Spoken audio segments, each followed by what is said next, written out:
What up, everyone? This is Mr. Lord, Dr. Professor, Dark Joker, here with another edition of Traditional Fans with Opinions, where I'll give my reviews for whoever I watched, read, or played today. And who are traditional fans with opinions? That is myself, and that is you, the viewers. With all that being said, on with the reviews. The Water Magician, Episode 10. So in this episode, Rio's group sets out for Witnash. So you have, a lot of, his old roommates. They formed a party called Room 10 after the room number. And then, basically once they drop off this merchant in Witnash, they have 9 days to, hang around the festival there, until the merchant has to do a return trip. So then, while this is going on, there's this, guy named Oscar Luska who works for, who's like a subordinate for Princess Fiona, who's like a commander, I guess, within the military. And basically, Luska suspects that the reason Fiona was sent by her father, the Emperor, to Witnash was to keep her unaware of like a lot of the actions he took killing nobles who arrested him. Fiona is annoyed by it because she doesn't like doing like these political these like parties. Doesn't like go to like these events, wearing like the dresses and stuff, like the tight fitted dresses. Oh, she likes like doing like military stuff more. But she's glad that her brother Conrad's there to take off some of the loads so that she can like relax away from all that. So and Abel's party arrives. It's real that Oscar is the Inferno magician. Basically, what he's known for is incinerating 100,000 men and a wyvern. And he defeated a wyvern.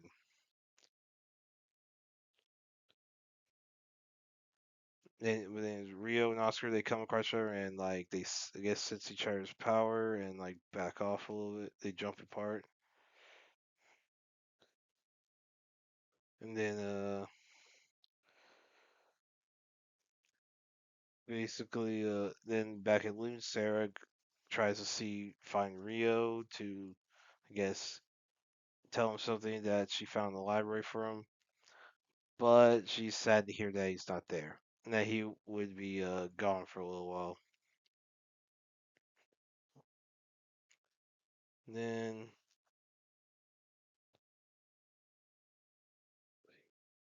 then basically after that we see like everyone hangs out at the festival, and then like these like guess men arrive. They basically infiltrate this house in order to attack Fiona. Yeah, so it looks like some stuff's about to pick up at the festival. Looks like we might have a fight. So it looks like this whole merchant thing is not going to be as smooth sailing as I guess a lot of the adventurers had hoped. So yeah, so I like this episode, like what they're setting up with, with this village, and with all that, with the Inferno Magician and Water Magician coming across each other, that should be interesting. And like future meetings should be interesting. It's nice to see like how their powers compare to each other. So yeah, I really like this episode. Looking forward to the next one. Doctor Stone, season 4, episode 22. So in this one, basically the whole world sees the petrification wave arriving. So a lot of Sengoku subordinates who are at different locations, like different islands and all that, they assume defensive positions so that they won't break when they turn to stone. And then basically we see how Ukyo, Francois, Ginro, Matsukaze, they all get shot by Stanley. But Suka's able to escape. Basically, Suka's like the only one of the few to not get shot. And Senku has puts the last vial of revival fluid and on like this pedestal, so that basically when it shatters, whoever it hits will be able to restore humanity. So since Suka's the only one able to move, he tells Suka to get to the center, and basically, everyone like just accepts that they're all gonna be petrified. And Stanley would consider destroying the last vial, so that basically like his side wouldn't lose, his sides wouldn't lose. He decides not to because he believes that Zeno's like intellect will be needed to help rebuild civilization.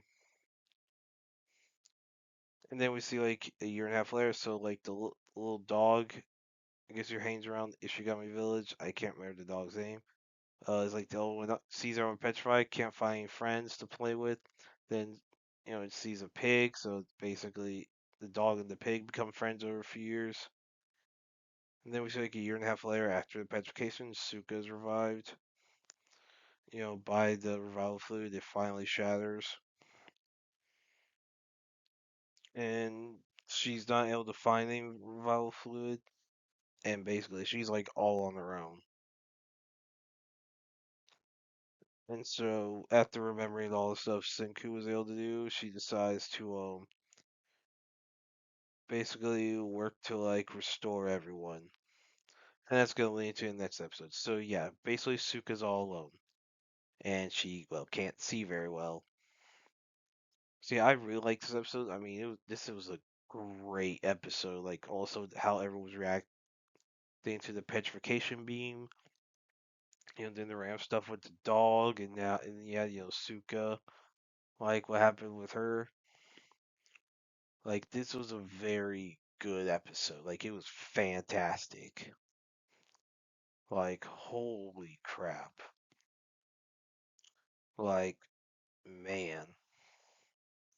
Yeah, I really liked this episode. Like it was gosh, this was a great episode. Like this was really good. And yeah, I'm looking forward to the next one. The Marshal King, Chapter 22.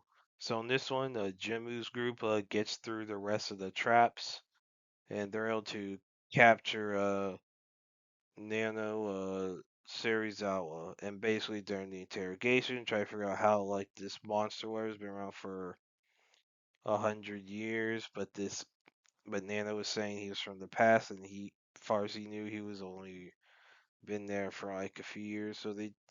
So Jimu's able to figure out that basically Nano is not human. That basically he's actually like an android. And once he's Nano is told that, he remembers that, and then all his memories start flowing back to him. And he reveals his name wasn't Nano Serizawa. His real name is Zen X 800, and that Nano Serizawa was the person that created him. And it looks like based on the flashback that could be important next chapter. Like based on like you know basically the robot's memories. Yeah, so it looks like the whole backstory is gonna be pivotal next chapter. So yeah, I really like this chapter. Looking forward to the next one. Peacemaker season 2 episode 4. So in this one, Peacemaker, basically struggling what he's gonna do as far as going back and forth between universes, and you have like in in this alternate universe, of course, his father and brother are like allies with him in a superhero group, and and hardcore was like into him for a time, where Well, it's possible hardcore's still in them. And then yeah, so basically, so and then of course Peacemaker's still trying to run away from Argus, and then yeah, so and that's basically a lot of it is like it's he like basically he was just trying to like end the he basically wants to go through the universe because he in his mind it's better. So now Hardcore's had trouble trying to find jobs. She's approached by Brooks Valley Jr., who says that due to their actions, you know, basically, basically due to all of her actions that went against Waller, she is not allowed to work for any, basically, when they say none of the three other agencies she's allowed to work for because of Amanda Waller being very petty about stuff. And yeah, so basically, yeah, you have Waller's daughters. They might don't remember, don't care, remember. She tries to give advice to Peacemaker. But yeah, I was not a fan. Like, yeah, I ain't like this. I thought it was boring. I thought, yeah. So there didn't seem to be a point to this episode, heck, or even to this whole show. But hmm. So overall, yeah, I did not like this episode. I mean, I will watch the next one. Spinal Tap II, The End Continues. So this is a mockumentary sequel to the 1984 movie. This is Spinal Tap. So in this one, Martin DeBurgi, who is the director of the first documentary, released in story, he decides to make another documentary about the reunion concert and then basically like the daughter of the band's manager like helps him arrange it, and we see some interviews and so basically Nigel Tufnell, the lead guitarist, David St. Hubbins, the lead singer, and Derek Smalls, the lead bass player. Basically, they gather all together, and they basically the concerts in New Orleans, so they basically stay at this like haunted house tour like house, and then they record stuff. They meet like Paul McCartney and Elton John. Elton John does help him at the end of one song. And so there's like some tensions with their eventually once they get a new drummer at their multiple trials because people did not want to die during while drumming because there's been a lot of weird deaths to happen, like to all the drummers in like you know in in the original. But yeah, so we get the concert, and then during it, during like performing the band song Stonehenge, due to where the drummer at the time wanted to like move up the set to be closer to the main band, basically that caused space issues, and yeah, so like this Stonehenge model crushed like Elton John's legs, and like I think some of like the Spinal Tap members' legs. But yeah, I thought like I thought it was a good documentary. Like I liked it. I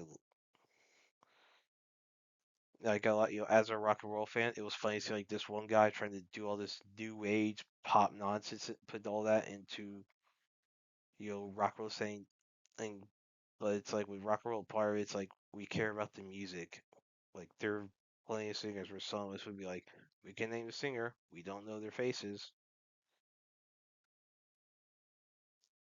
and all that. We don't need to see everything. And so like we care about the fans care about the music, and that's why the crowd and for Spinal Tap, at least within that documentary, is like yeah, that's how a lot of rock concerts go. You have a lot of people that show up. But yeah, overall, I thought this was a really good documentary. Looking, who knows? Maybe if there's another maybe Spinal Tap 3, if there is, I'll look forward to it. But if not, I liked where they ended it.